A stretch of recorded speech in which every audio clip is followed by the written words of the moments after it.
kita kembali dengan podcast Ngulik Teologi. Oke, hari ini kita bakal jadi detektif teologi nih. Yap, kita mau bareng-bareng mecahin sebuah kode kuno yang sebenarnya tersembunyi persis di depan mata kita. Nah, coba deh kita mulai dari sini. Jujur, setia, berintegritas.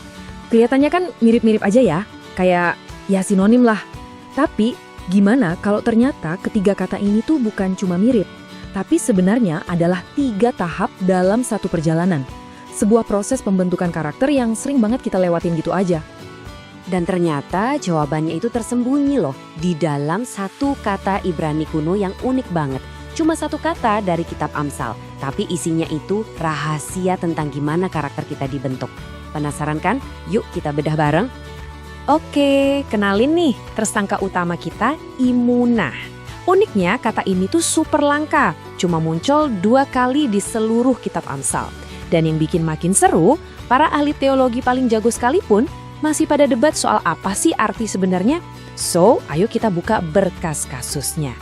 Oke, setiap investigasi yang benar itu kan dimulai dari memeriksa bukti ya kan? Nah, dalam kasus kata emunah ini, bukti-bukti kita itu datang dari interpretasi para pakar Alkitab. Masing-masing punya teori sendiri-sendiri dan jujur, ini malah bikin misterinya jadi makin dalam. Oke, kita panggil saksi ahli pertama, Bruce K. Waltke. Menurut beliau, simpel aja. Emunah itu artinya kejujuran, tulus dalam omongan dan tindakan. Udah, gitu aja. Kelihatannya kasusnya gampang ya. Eits, tunggu dulu. Terus dateng nih Michael V. Fox. Dia nambahin 1 lapisan lagi ke misteri ini. Kata dia, ini bukan cuma soal jujur sesekali doang, tapi soal komitmen yang kuat sama kebenaran. Ini udah ngomongin konsistensi. Nah kan, ceritanya jadi makin rumit. Belum selesai, muncul tramper longman ketiga. Dia ngasih pandangan yang lebih dalam lagi. Buat dia, ini tuh soal kesetiaan. Bukan sekedar komitmen, tapi loyalitas total sama prinsip kebenaran. Gak peduli situasinya gimana. Wah, ini udah jauh lebih dari sekedar gak bohong. Nah, Alan Piros beda lagi. Dia bawa investigasi kita keluar dari urusan pribadi. Kata dia, emunah ini dampaknya itu sosial loh. Ini tentang gimana kita membangun kepercayaan dan keadilan di dalam komunitas. Gila, ternyata maknanya bisa seluas ini ya. Dan terakhir, puncaknya ada Richard J. Clifford. Dia bawa kita ke dimensi yang paling teologis. Menurut dia, amanah ini adalah cerminan langsung dari hubungan perjanjian kita sama Tuhan. Jadi ini bukan lagi soal etika biasa, tapi udah jadi tanggung jawab spiritual. Oke, stop dulu. Jadi kita punya 5 ahli, 5 teori keren. Jujur, komitmen, setia, keadilan sosial, sampai tanggung jawab spiritual. Pusing gak sih? Jadi mana yang benar? Atau jangan-jangan mereka semua benar? Dan kuncinya adalah gimana cara ngubungin semua potongan puzzle ini. Nah, disinilah studi dari Aska Patinaja dan Farel Swalang jadi game changer. Mereka sadar, buat mecahin kode ini, jawabannya tuh bukan di kamus. Bukan, tapi tersembunyi di dalam struktur puisi kitab Amsal itu sendiri. Jenius kan? Jadi alat yang mereka pakai buat membobol kode ini namanya paralelisme antitesis.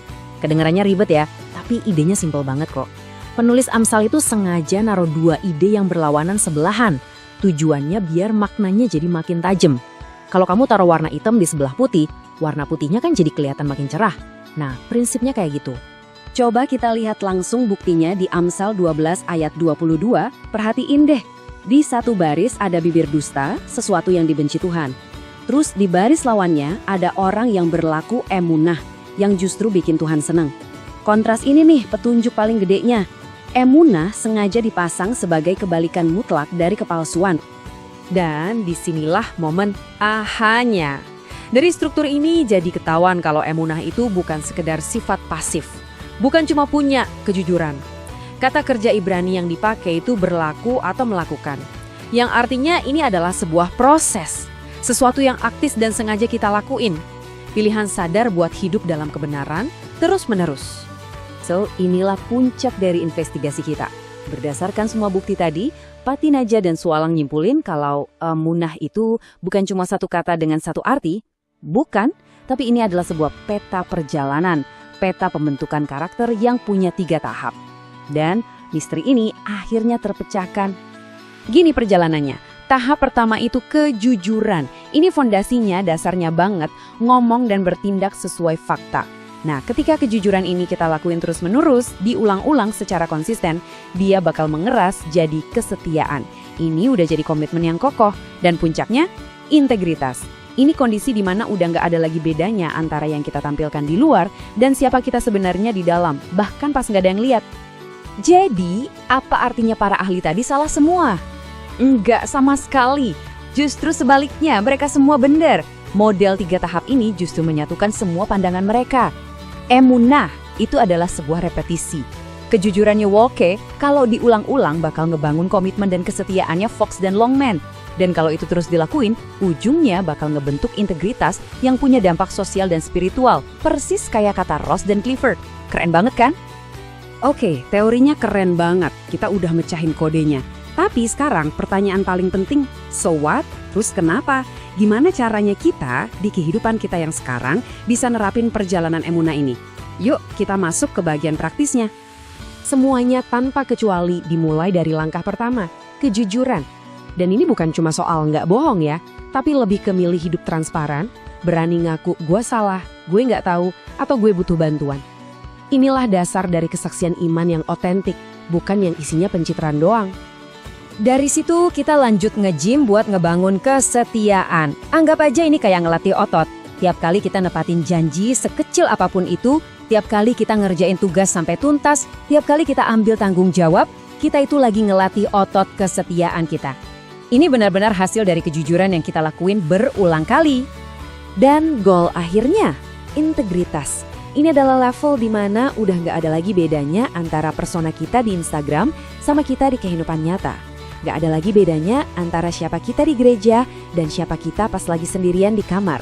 Omongan dan perbuatan kita udah nyatu, benar-benar mencerminkan karakter Kristus seutuhnya.